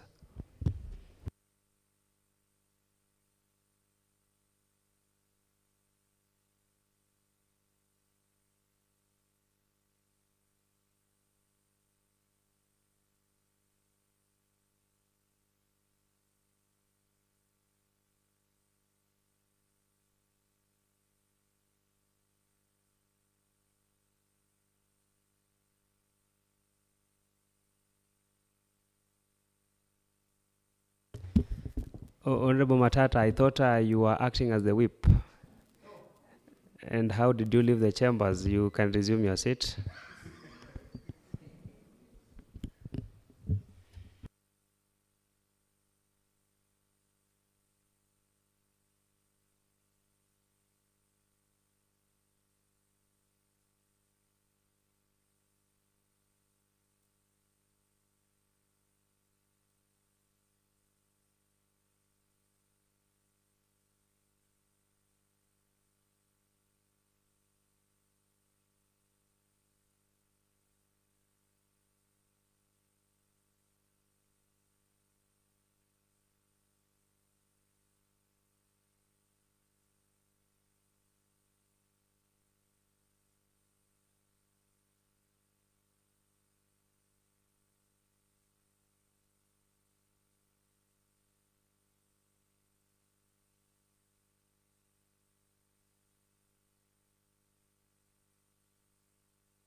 Mr. Speaker, is it an order for the deputy whip to be seated?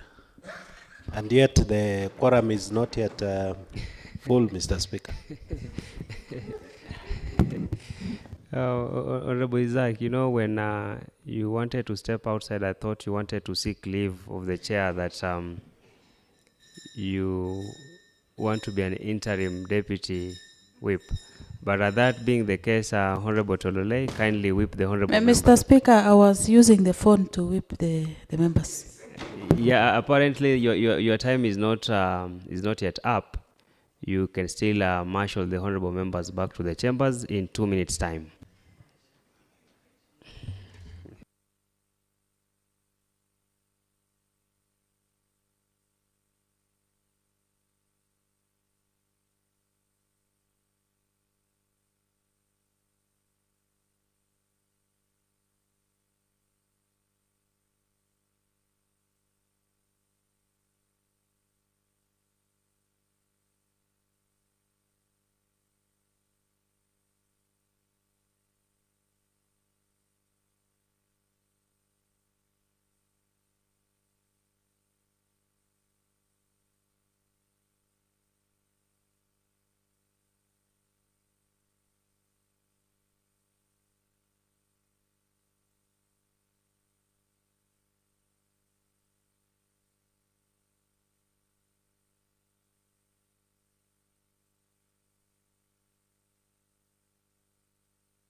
Honorable Speaker, quorum is now present.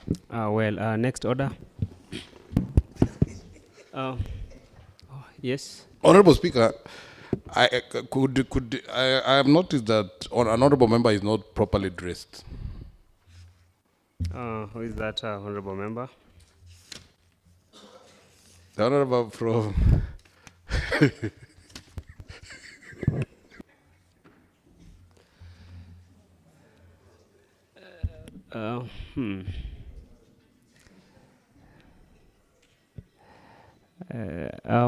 Honorable Ngarisha, are you the one that we're being informed that you improperly dressed? Or Honorable Maina, who is the member? Honorable member, it was Honorable Matthew Sang, but I noticed that he has decided to use the chambers as a dressing room, but it's okay.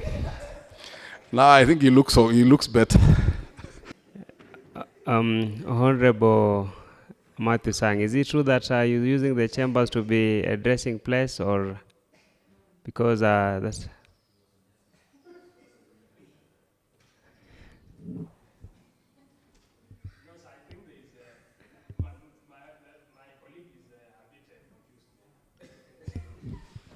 You know, when you're addressing the chair, you should be upstanding. Nonetheless, Honorable Majority Leader, move the motion. Thank you, Mr. Speaker. I think Honorable Sangute has just worn a tie which is resembles the shirt. That's why Honorable Maina could not see clearly, Honorable Speaker. Yeah, Matthew Sang having a tie which resembles the shirt. So nevertheless, Honorable Speaker, allow me to move a motion on adjournment of the County Assembly, Honorable Speaker, that being aware that the County Assembly is in session in accordance with the County Assembly calendar approved under Standing Order number 29, 1 and 2, and further aware that the Standing Order 28, 1 allows the County Assembly to alter its sitting states by resolution for a particular session, whereas Standing Order 28, 3 stipulates that the County Assembly shall remain in session and may adjourn for a number of days as determined in its calendar. Considering that the County Assembly will conduct public persuasion from 1st to 3rd April 2025 on two crucial matters, the Cabinet Memorandum regarding to, the subdivision of the change of use of parcel number 90, Chapter Y104 to the Kenya Medical College, and the land exchange program to expand the Kapsabet Municipality Sewerage Treatment Plan. Cognizant of the fact that the short recess is scheduled from 4th April 2025 to 5th May 2025 as per the approved calendar for this session, this House resolves to adjourn its sittings from Thursday 27 May 2025 and resume on Tuesday 6 May 2025 at 2:30 p.m. Honorable Speaker, I think because we are proceeding for the normal recess on, that is next week on Thursday, Honorable Speaker, and we have this public persuasion that is from Tuesday, Wednesday, Honorable Speaker. I think it is in order so that members cannot be coming again on Thursday, Honorable Speaker, to adjourn. We propose that we just proceed for that adjournment until that the 5th May, Honorable Speaker, so that we can resume back. 6th May, sorry. So, Honorable Speaker, I request the Honorable Sangutei to second.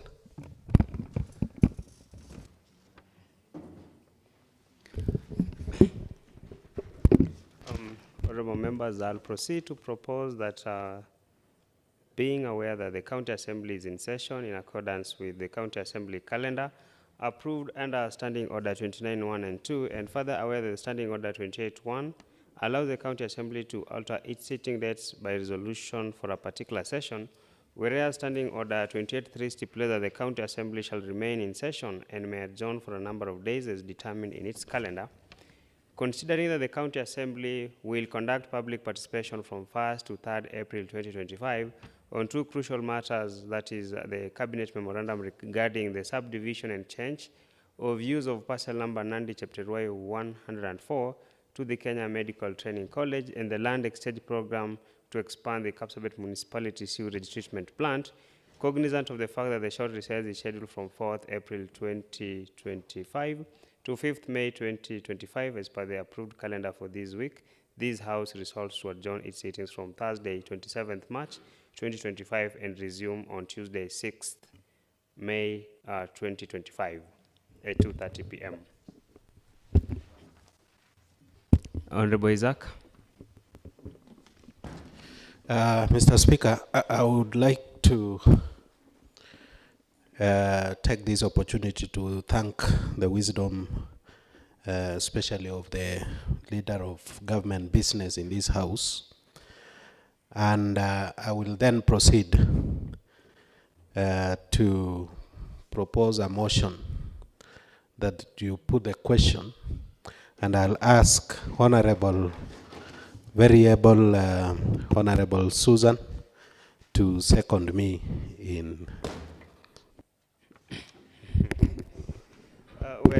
Members, I'll proceed then to put the question that being aware, I now put the question that being aware that the County Assembly is in session in accordance with the County Assembly calendar approved under Standing Order 29.1 and 2, and further aware that the Standing Order 28.1 allows the County Assembly to alter its sittings dates by resolution for a particular session, whereas Standing Order 28.3 stipulates that the County Assembly shall remain in session and may adjourn for a number of days as determined in its calendar. Considering that the County Assembly will conduct public participation from 1st to 3rd April 2025 on two crucial matters, the Cabinet Memorandum regarding the subdivision and change of use of parcel number Nandi Chapter Y104 to the Kenya Medical Training College and the land exchange program to expand the Kapsabet Municipality Sewage Treatment Plant, cognizant of the fact that the short recess is scheduled from 4th April 2025 to 5th May 2025 as per the approved calendar for this session. This House resolves to adjourn its sittings from Thursday, 27th March 2025 and resume on Tuesday, 6th May 2025 at 2:30 p.m. Will as many as of similar opinion say ayes? Aye. And will as many as of contrary opinion say nay? Ayes have it. Next order. Order number 10, adjournment. Honorable members, there being no any other prayer on the order of business today, the House stands adjourned.